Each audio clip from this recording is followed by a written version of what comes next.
আমার চ্যানেলে তোমাদের সকলকে স্বাগত।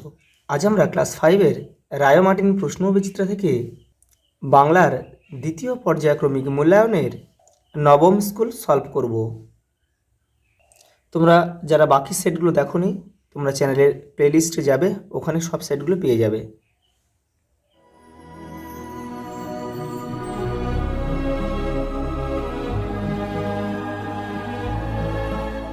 প্রথম প্রশ্ন দেখো, গরান গাছের ছোট ছোট ফুল হলুদ রঙের, পালিয়ে গেল অনেক দূরে, সাত সাগরে কোথায়? সাত সাগরের পারে।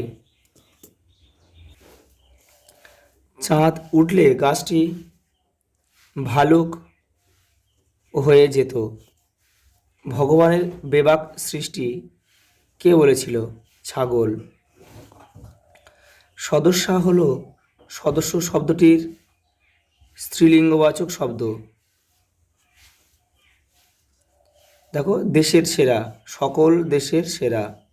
বেমানান শব্দটি কোনটি? মেঘ, বৃষ্টি, আকাশ, ছাদ। ছাদ। ওগো আজ তোরা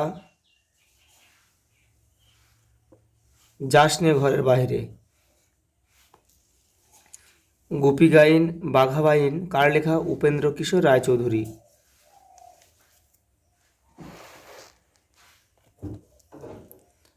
পাতা পাল্টাতে চাও? কে বলেছিল? বনের পরী।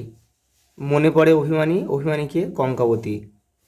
তখন তিনজনই এগিয়ে চলেছে প্রায় এক লাইনে। তিনজন কারা? ধনাই, কপিল আর জান। কুমির ও শিয়াল কিসের চাষ করেছিল? আলু, ধান, আখ। মায়াতুর শব্দের অর্থ কি? মায়াবী গাছ। দুপুরবেলা চারিদিক অন্ধকার হয়ে গেল কেন? কারণ ঝড় এসেছিল।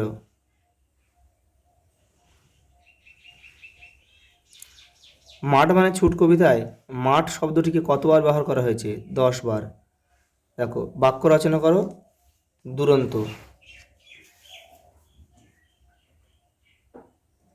শিশুরা খুব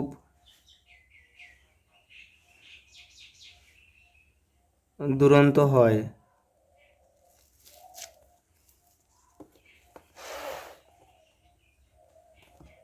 কটা দেখো, রবীন্দ্রসঙ্গীতের গায়ক হিসেবে ভদ্রলোকের সুনাম আছে। পুংলিঙ্গবাচক শব্দগুলিকে বদলে পুনরায় বাক্যটি লেখো। পুংলিঙ্গবাচক শব্দগুলিকে পাল্টাতে হবে। তাহলে এখানে দেখো, গায়কটা গায়িকা করতে হবে, আর এই লোকটা, ভদ্রলোকটা ভদ্র মহিলা করতে হবে। তাহলে এখানে আমি গায়িকা করে দিচ্ছি। তোমরা কিন্তু পুরো বাক্যটা লিখবে। আর ভদ্র মহিলা হবে এটা। তাহলে হবে কি? রবীন্দ্রসঙ্গীতের গায়িকা হিসেবে ভদ্র মহিলার সুনাম আছে। বাদলা হাওয়া বিশেষ ও বিশেষণ লেখা। এখানে বাদলা হচ্ছে, দেখো, হাওয়াটা হচ্ছে এখানে বিশেষ্য, এখানে হাওয়াটা হচ্ছে বিশেষ্য, আর বাদলাটা হচ্ছে বিশেষণ। এইটা হাওয়াটা হচ্ছে বিশেষ্য আর বাদলাটা হচ্ছে বিশেষণ। বর্ণগুলি সাজিয়ে শব্দ তৈরি করো। এটা হবে লুটোপুটি। লুটোপুটি।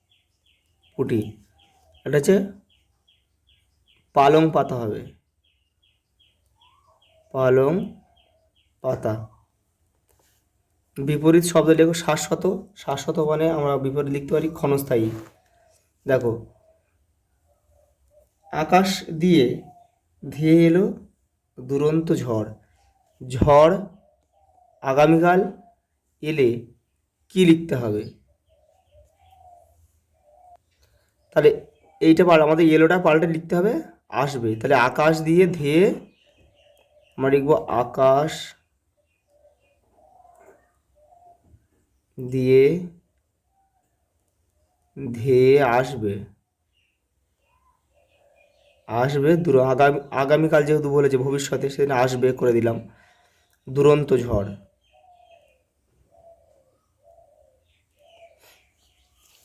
পরেরটা দেখো,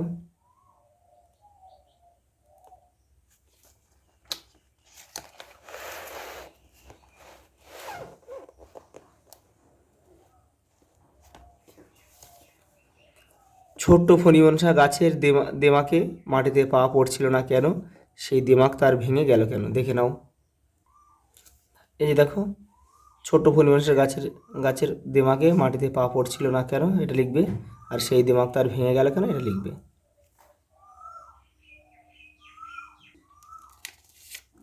পরের প্রশ্ন দেখো, মধুর চাক খুঁজে পাওয়ার পন্থাটি কি? এই যে এখান থেকে লিখবে, এখান থেকে এটা। ধনাই কিসের মন্ত্র জানে? মৌচাক কাটার। ভগবানের রক্ষীরা কার কার দ্বারা কিভাবে নাকাল হলো? তোমাদের বইটা 46 নম্বর পেজে রয়েছে, দেখো এখান থেকে তোমরা এটা লিখবে। ঝড়ের সঙ্গে শিশু মনের কিসের তুলনা কবিতা ধরা পড়েছে?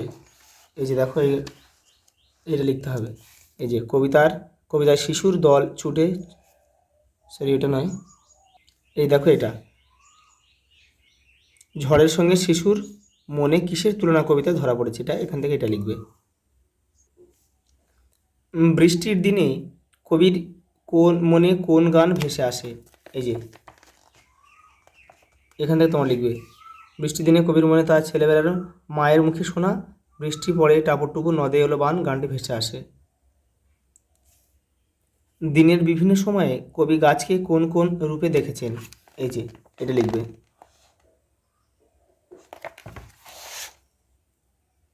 পরের প্রশ্ন দেখো, লিঙ্গ কাকে বলে, উদাহরণ দাও। এই দেখো, লিঙ্গ কাকে বলে? যে লক্ষণ বা চিহ্ন দ্বারা কোনো পদ বা শব্দ পুরুষ জাতীয় নাকি স্ত্রী জাতীয় অথবা নারী ও পুরুষ জাতি কোনোটি নয় তা বোঝা যায়, সেই লক্ষণ বা চিহ্নকে লিঙ্গ বলা হয়। দেখো উদাহরণ রয়েছে এখানে, দেখো এখানে দেখো, লিঙ্গকে আবার 4 ভাগে ভাগ করা যায়। এখানে উদাহরণ দেখো, ছেলে, শিক্ষক, পিতা, এটা হচ্ছে পুংলিঙ্গের উদাহরণ। স্ত্রীলিঙ্গ দেখো, মেয়ে, শিক্ষিকা। একই শব্দকে দুবার ব্যবহার করেও বহুবচন করা যায়, এমন একটি উদাহরণ দাও। গাছে গাছে ফুল ফুটেছে। পরেরটা দেখো, তোমার বিদ্যালয়ের কোনো একটি অনুষ্ঠানের কথা জানিয়ে তোমার বন্ধুকে চিঠি লেখো, তোমার মায়ের অসুস্থতার কথা জানিয়ে বাবাকে চিঠি লেখো। এটা তোমাদের ভাষা পাঠের একদম পেছনের দিকে রয়েছে, ওখান থেকে তোমরা করবে এগুলো। আচ্ছা, এই পর্যন্ত, দেখা হবে পরের ভিডিওতে।